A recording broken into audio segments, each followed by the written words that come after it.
Hello दोस्तों, आपका एक ही रिसर्च स्वागत है। जी हाँ दोस्तों, आज दोस्तों जो हम क्वेश्चन आंसर आपको कराने वाले हैं दोस्तों प्रैक्टिस सेट से, वो दोस्तों यूपी पेट के क्वेश्चन कराने वाले हैं जो आपकी दोस्तों यानी कि 28 और दोस्तों 29 तारीख को जो पेपर होने वाले हैं, तो उसके क्वेश्चन आंसर के हिसाब से दोस्तों हमने कराया है। और भी आपको ऑलरेडी वीडियो हमने प्रोवाइड करा दिया है। अगर आप वीडियो पूरा देखना चाहते हैं और भी वीडियो के, तो 2 घंटे में लगभग दोस्तों 7 से 8 वीडियो आप देख लेंगे। ज़्यादा थोड़े ही समय में वीडियो बनाता हूँ, ज़्यादा लॉन्ग टाइम नहीं बनाता। आज का दोस्तों क्वेश्चन आंसर मैंने पहले से उनमें टिक लगा लिया है, तो आपको डायरेक्ट क्वेश्चन और आंसर प्रोवाइड होंगे, जिससे बहुत तेज़ी फास्ट हो पाएगा, क्योंकि हमारे पास टाइम बहुत कम बचा हुआ है। तो चलिए बढ़ते हैं अपने प्रश्नों की तरफ। इसमें से प्रश्न आते हैं। तो दोस्तों इसमें से हमारे जो प्रश्न है, इसमें से पहला नंबर प्रश्न आता है।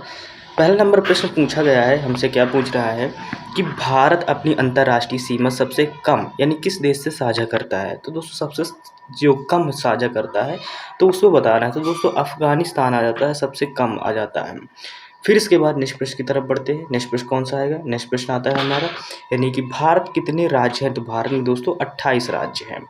फिर इसके बाद नेक्स्ट प्रश्न आता है 3 नंबर, यानी निम्नलिखित में से कौन सी जोड़ी राज्य उससे संबंधित कला शैली को दर्शाता है। तो कला शैली दोस्तों उत्तर प्रदेश का कथक दर्शाता है, असम का कथकली नहीं होगा, तमिलनाडु का उड़ीसा का उड़ीसा होता है, पंजाब का मोहिनीअट्टम वैसे भी नहीं होगा। तो मैंने पहले ऑलरेडी टिक लगा दिया है, तो वैसे क्वेश्चन आंसर हम आपको करा रहे हैं।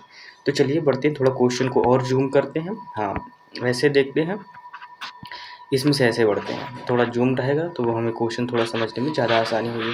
क्वेश्चन नंबर हम 4 की तरफ बढ़ते हैं। क्वेश्चन नंबर हमारा 4 है, हमसे पूछ रहा है, क्वेश्चन नंबर 4 है। क्वेश्चन नंबर 4 में पूछा गया है कि भारत में सर्वोच्च वीरता पुरस्कार कौन सा है। जी हाँ दोस्तों, इसमें से कौन सा है? तो इन चारों ऑप्शन में दोस्तों परमवीर चक्र दोस्तों भारत में सर्वोच्च वीरता पुरस्कार है। फिर इसके बाद नेक्स्ट आता है अंतर्राष्ट्रीय पर्वतीय दिवस किस तारीख को मनाया जाता है। पर्वतीय दिवस दोस्तों इसमें से पूछा है, तो दोस्तों 11 दिसंबर को मनाते हैं। फिर इसके बाद नेक्स्ट प्रश्न है 6 नंबर है, निम्नलिखित में से किस वर्ष दक्षिण एशिया क्षेत्रीय सहयोग संगठन सार्क की स्थापना की गई थी। तो दोस्तों जो सार्क की स्थापना की गई थी वो दोस्तों यानी कि जो हमारा ऑप्शन ए सही है, 1985 में सार्क की स्थापना की गई थी। फिर इसके बाद 7 नंबर हमारा प्रश्न आता है। 7 नंबर प्रश्न में पूछा गया है आपसे कि निम्नलिखित में से कौन सा एक पहाड़ी इलाका यानी हिल स्टेशन उत्तराखंड में नहीं है। तो कौन सा नहीं है? तो नैनीताल है, चकराता है, मसूरी, इसमें से दारिंदी बड़ी ये दोस्तों नहीं है। फिर इसके बाद नेक्स्ट प्रश्न बढ़ता है, 8 नंबर आता है, यानी गोल किस प्रसिद्ध भारतीय खिलाड़ी की आत्मकथा है। जी हाँ दोस्तों, एक गोल है दोस्तों, किसकी आत्मकथा है? तो दोस्तों मेजर ध्यानचंद की आत्मकथा इंपॉर्टेंट है, इसको याद रखिएगा। फिर इसके बाद नेक्स्ट प्रश्न आता है, 9 नंबर प्रश्न आ जाता है। 9 नंबर प्रश्न से हमसे स्टार्ट करते हैं। इसमें से पूछा गया है लोकसभा के लिए चुनाव निर्वाचन होने के लिए किसी व्यक्ति के लिए न्यूनतम आयु सीमा कितनी होनी चाहिए। तो दोस्तों लोकसभा के लिए 25 वर्ष होनी चाहिए और राज्यसभा के लिए दोस्तों कितनी होनी चाहिए? 30 वर्ष होनी चाहिए। ठीक है। फिर इसके बाद नेक्स्ट प्रश्न की तरफ बढ़ते हैं। नेक्स्ट प्रश्न आता है, इसमें से पूछा गया है कि मिश्रित अर्थव्यवस्था का अर्थ क्या है। तो मिश्रित अर्थव्यवस्था, बाकी आपको सारे ऑप्शन तो पढ़ने नहीं है, इसमें से मिश्रित अर्थव्यवस्था जहां राष्ट्रीय अर्थव्यवस्था में सार्वजनिक क्षेत्र के साथ साथ निजी क्षेत्र भी विद्यमान, यानी कि एक बात याद रखिएगा, जहां राष्ट्रीय अर्थव्यवस्था भी हो और उसमें सार्वजनिक क्षेत्र भी शामिल हो और निजी क्षेत्र में विद्यमान हो, यानी निजी क्षेत्र का भी मिश्रण हो, उसे बोलते हैं। फिर इसके बाद नेक्स्ट प्रश्न की तरफ बढ़ते हैं। नेक्स्ट आता है 11 नंबर प्रश्न आ जाता है। 11 नंबर हमारा प्रश्न पूछ रहा है, क्या पूछ रहा है? इसमें से पूछा गया प्रश्न है कि हरित क्रांति का सर्वाधिक यानी कि प्रभाव किस में देखा गया। तो दोस्तों गेहूं उत्पादन में सबसे ज़्यादा हरित प्रभाव का दोस्तों असर दिखा, सबसे ज़्यादा उत्पादन भी हुआ था। फिर इसके बाद 12 नंबर प्रश्न आता है कि भारतीय रिजर्व बैंक का राष्ट्रीयकरण किस वर्ष किया गया था। तो दोस्तों 1949 में दोस्तों भारतीय रिजर्व बैंक दोस्तों यानी कि आरबीआई और एसबीआई, इनका दोस्तों 1949 में किया गया था राष्ट्रीयकरण। फिर इसके बाद 13 नंबर प्रश्न आता है। 13 नंबर प्रश्न में क्या पूछा गया है कि काली क्रांति किससे संबंधित है। तो काली क्रांति दोस्तों यानी कच्चा तेल दोस्तों यानी क्रूड ऑयल से रिलेटेड है। फिर 14 नंबर प्रश्न आता है, योजना आयोग के स्थान पर नीति आयोग का गठन हुआ था। तो कब हुआ था ये दोस्तों? 1 जनवरी 2015 को हुआ था। फिर इसके बाद दोस्तों हमारा 15 नंबर प्रश्न आता है। इसमें से क्या पूछा गया है, प्रकाश की तरंगदैर्घ्य मापने की इकाई क्या है। दोस्तों एंगस्ट्रम है। फिर इसके बाद टीवी रिमोट कंट्रोल, जी हाँ दोस्तों, किस सिद्धांत पर कार्य करता है। दोस्तों इंफ्रारेड तरंगों के सिद्धांत पर काम करता है। विटामिन ए को दोस्तों यानी किस नाम से जाना जाता है। दोस्तों रेटिनॉल के नाम से जाना जाता है विटामिन ए को। फिर इसके बाद 18 नंबर प्रश्न आता है। इसमें से पूछा गया है, क्या पूछा गया है, निम्नलिखित में से कौन सी धातु हथेली पर रखने पर गलने लगी है। तो दोस्तों गैलीनियम को दोस्तों हाथ में रखने पे दोस्तों ये गलने लगती है। फिर यूरिया का रासायनिक सूत्र क्या होगा दोस्तों, तो यूरिया का जो रासायनिक सूत्र होता है वो NH2 का होल ट्यूब यानी कि CO होता है। फिर इसके बाद नेक्स्ट प्रश्न आता है, 20 नंबर प्रश्न आ जाता है। 20 नंबर प्रश्न में क्या पूछ रहा है आपसे, 20 में पूछा गया भारतीय संविधान के मौलिक अधिकारों की अवधारणा निम्नलिखित में से किस देश के संविधान से लिया गया है। तो ये दोस्तों संयुक्त राज्य अमेरिका दोस्तों लिया गया है, यानी मौलिक अधिकार जो लिए गए हैं। फिर इसमें कौन सा संविधान राजनीतिक ये निदेशक तत्व अपनाए गए हैं, तो दोस्तों आयरिश संविधान दोस्तों अपनाया गया है। फिर इसके बाद 22 नंबर प्रश्न आ जाता है। 22 नंबर प्रश्न दोस्तों, यानी भारत का संविधान दिवस यानी कब आता है, 26 नवंबर को दोस्तों आता है। 26 नवंबर को आपको सबको पता है हमारा संविधान दोस्तों बनकर रेडी हुआ था, लेकिन 26 जनवरी से इसे लागू किया गया था। फिर इसके बाद नेक्स्ट प्रश्न आता है, नेक्स्ट प्रश्न पढ़ते हैं। 23 नंबर प्रश्न आता है। 23 नंबर प्रश्न है ये दोस्तों, इसमें से क्या पूछा जा रहा है, इसमें से पूछा गया है यह निर्णय लेने का अधिकार किसको है कि बिल मुद्रा यानी बिल है अथवा नहीं। तो ये दोस्तों लोकसभा अध्यक्ष का काम होता है, वही दोस्तों ये दोस्तों कन्फर्म करता है कि ये दोस्तों कौन सा विधेयक है, यानी कि धन विधेयक है या नहीं है। फिर इसके बाद 12 नंबर प्रश्न आता है, स्थापित पहला उच्च न्यायालय कौन सा है। तो दोस्तों कलकत्ता उच्च न्यायालय दोस्तों पहला उच्च न्यायालय था। फिर इसके बाद 25 नंबर प्रश्न आता है। 25 नंबर प्रश्न दोस्तों, भारत छोड़ो आंदोलन के समय इंग्लैंड के प्रधानमंत्री कौन थे, तो दोस्तों चर्चिल थे। भारतीय राष्ट्रीय कांग्रेस की प्रथम महिला अध्यक्ष कौन थी, तो दोस्तों एनी बेसेंट थी। फिर खिलाफत समिति का गठन कहाँ और कब हुआ था, तो दोस्तों ये बॉम्बे मार्च 1919 को हुआ था। फिर इसके बाद नेक्स्ट प्रश्न आता है, 28 नंबर प्रश्न आता है। 28 नंबर प्रश्न दोस्तों, मुजफ्फरपुर में किंग्सफोर्ड की हत्या का प्रयास कब किया गया था, तो दोस्तों ये 1908 में किया गया था। फिर आता है, निम्न में से कौन सा सिंधु घाटी सभ्यता का एक बंदरगाह शहर माना जाता है, तो दोस्तों लोथल को माना जाता है।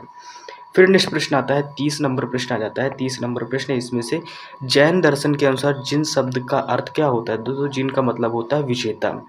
फिर इसके बाद अशोक के शिलालेख पर किस लिपि का प्रयोग किया गया था, तो दोस्तों ब्राह्मणी लिपि का प्रयोग किया गया था। फिर नेक्स्ट प्रश्न आता है, 32 नंबर प्रश्न आता है। 32 नंबर में पूछा गया है, किस मुगल शहजादे ने 1657 में उपनिषदों का फारसी में अनुवाद किया था, तो किसने किया था दोस्तों, दारा शिकोह ने किया था। भारत में पहली फ्रेंच फैक्ट्री कहाँ स्थापित की गई थी दोस्तों, तो इसको सूरत में स्थापित किया गया था। फिर नेक्स्ट प्रश्न आता है, 34 नंबर प्रश्न आता है। 34 नंबर प्रश्न में है, भारत में दक्षिण पश्चिम मानसून का मौसम वर्ष की अवधि क्या है, तो दोस्तों जून से सितंबर होती है। चंदन का पेड़ किस प्रकार के वनों से उगता है, तो दोस्तों चंदन का पेड़ जो उष्णकटिबंधीय पर्णपाती दोस्तों वनों पर उगता है, जैसे जहाँ पर मौसम होता है उष्ण मतलब थोड़ा गर्मी होता है, लेकिन चिपचिपा हवा से उष्मा से रिलेटेड होता है। फिर इसके बाद इधर ये प्रश्नों में आते हैं। इधर के जो प्रश्न आएंगे दोस्तों, इसमें से इंग्लिश के कुछ क्वेश्चन दिए थे तो उनको दोस्तों उसमें से हमारे क्वेश्चन कट गए हैं। 36 नंबर प्रश्न आता है कि पश्चिम व पूर्वी घाटों का मिलन कहाँ होता है, तो दोस्तों नीलगिरी की पहाड़ियों पे होता है। फिर इसके बाद 37 नंबर आता है, भारत का सबसे बड़ा सौर शक्ति संयंत्र कहाँ स्थित है दोस्तों, यानी भादला में स्थित है।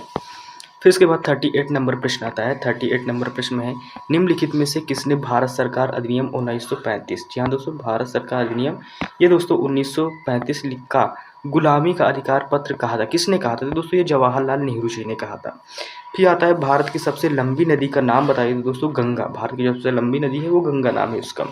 फिर इसके बाद 40 नंबर प्रश्न आता है दोस्तों। 40 नंबर प्रश्न में मैंने ऑलरेडी मिला लिया था, तो 40 नंबर प्रश्न में पूछा गया मिलान कीजिए, तो ये इससे रिलेटेड है, तो इसमें से मिलान करना है। इटली कहाँ से मिल जाता है दोस्तों, रोम से मिल जाता है। कीवी दोस्तों यूक्रेन से मिल जाता है। फिनलैंड दोस्तों हेलेंस्की, और कनाडा दोस्तों ओटावा, ये सब उनकी राजधानियाँ हैं दोस्तों, उनका मिलान करना था। उस हिसाब से हमारा ऑप्शन दोस्तों बी सॉल्व हो गया था। मैं भी दोस्तों प्रैक्टिस सेट बैठ के सॉल्व करता हूँ, लगाता हूँ, ताकि आपको बेटर एक्सपीरियंस मिल सके क्वेश्चन आंसर का। चलिए अभी ये क्वेश्चन आ जाते हैं हमारे, यानी 62 नंबर। ये दोस्तों इंग्लिश का पैसेज दिया था, तो इंग्लिश वाले क्वेश्चन हमने कट कर दिए हैं, उसको नहीं रखा है। जीएस ओनली जीएस के हम करा रहे हैं आपको। 62 नंबर प्रश्न आता है कि सितंबर 2023 में भारत का पहला यूपीआई पेटीएम भुगतान सेवा प्रदाता द्वारा लॉन्च किया गया था, दोस्तों हिताती पेमेंट सर्विसेज द्वारा लॉन्च किया गया था। भारत में राष्ट्रीय अंतरिक्ष दिवस कब मनाया जाएगा, तो दोस्तों 23 अगस्त को मनाया जाएगा, क्योंकि 23 अगस्त को जो दोस्तों चंद्रयान 3 दोस्तों लॉन्च हुआ था। फिर इसके बाद 64 नंबर प्रश्न आता है, सितंबर 2023 को किसने रेलवे बोर्ड के नए अध्यक्ष और मुख्य कार्यकारी अधिकारी सीआओ के रूप में पदभार का ग्रहण किया है, तो दोस्तों संजय वर्मा सिन्हा ने दोस्तों इस पद को ग्रहण किया है। प्रश्न की तरफ बढ़ते हैं। नेक्स्ट प्रश्न आता है 65 नंबर प्रश्न आता है। 65 नंबर प्रश्न दोस्तों इसमें से अगस्त 2023 में यानी 65वां रेमन मैग्सेस अवार्ड 2023 प्रदान किए जाने की घोषणा की गई है। किस भारतीय को यह अवार्ड अन्य 3 व्यक्तियों के साथ प्रदान किया जाएगा? तो दोस्तों डॉक्टर रवि खन्ना को। फिर इसके बाद फुटबॉल प्रतियोगिता टूरंट कप 2023 का खिताब किसने जीता है? तो दोस्तों मोहन बगान यानी कि एसजी ने। फिर इसके बाद दोस्तों हमारा 68 नंबर प्रश्न आता है। किस राज्य में विश्व का पहला 3D प्रिंटेड हिंदू मंदिर बनाया जा रहा है? तो दोस्तों तेलंगाना में। 3D प्रिंटेड मतलब ये नहीं दोस्तों, ये जो 3D प्रिंटेड करती है एक मशीन है 3D प्रिंटेड दोस्तों, जो पूरा मंदिर बनेगा वो 3D प्रिंटेड बनेगा, यानी पहले से ही प्रोग्राम होकर रहेगा कि कैसा मंदिर बनेगा। वैसे दोस्तों हमारी जो टेक्नोलॉजी वो रोबोट बनाकर देगा हमें 3D प्रिंटेड हिंदू मंदिर बनेगा। याद रखिएगा, इंपॉर्टेंट है, कभी कभी पूछ सकता है भी। फिर इसके बाद प्रधानमंत्री विश्वकर्मा योजना के तहत प्रथम चरण में कितने पारंपरिक परिपक्व व्यवसायों को शामिल किया गया है? तो दोस्तों 18 विषयों को शामिल किया गया है। फिर इसके बाद 70 नंबर प्रश्न आता है। 70 नंबर प्रश्न में है दोस्तों कि हरिपुरा संगीत विश्वविद्यालय उत्तर प्रदेश के किस जिले में बनाया जा रहा है? तो किस जिले में दोस्तों? ये आजमगढ़ में बनाया जा रहा है। ये दोस्तों 70 क्वेश्चन थे, 70 क्वेश्चन जो हमने आपको ऑलरेडी प्रोवाइड कराए हैं। ये दोस्तों जीके जीएस के थे, तो कम समय में आपको क्वेश्चन हमने प्रोवाइड करा दिए। तो आप ये बताइए कि वीडियो का एक्सपीरियंस कैसा रहा, कैसा लगे, क्वेश्चन के ट्रेंड कैसा रहा। इसका दोस्तों अब पार्ट 2 आएगा, पार्ट 3 आएगा, लगभग 7 पार्ट है मेरे पास, 7 यानी प्रैक्टिस सेट है, तो उनको मैं सॉल्व करके फिर आपको दोस्तों प्रोवाइड करा रहा हूँ। तो वीडियो में ऑलरेडी बने रहिएगा। ये हमारा दोस्तों पार्ट 1 है, पार्ट 2 दोस्तों थोड़ी देर में आपको अपलोड कर दिया जाएगा। तो मिलते हैं नेक्स्ट वीडियो में दोस्तों, तब तक के लिए टेक केयर, बाय बाय, जय हिंद।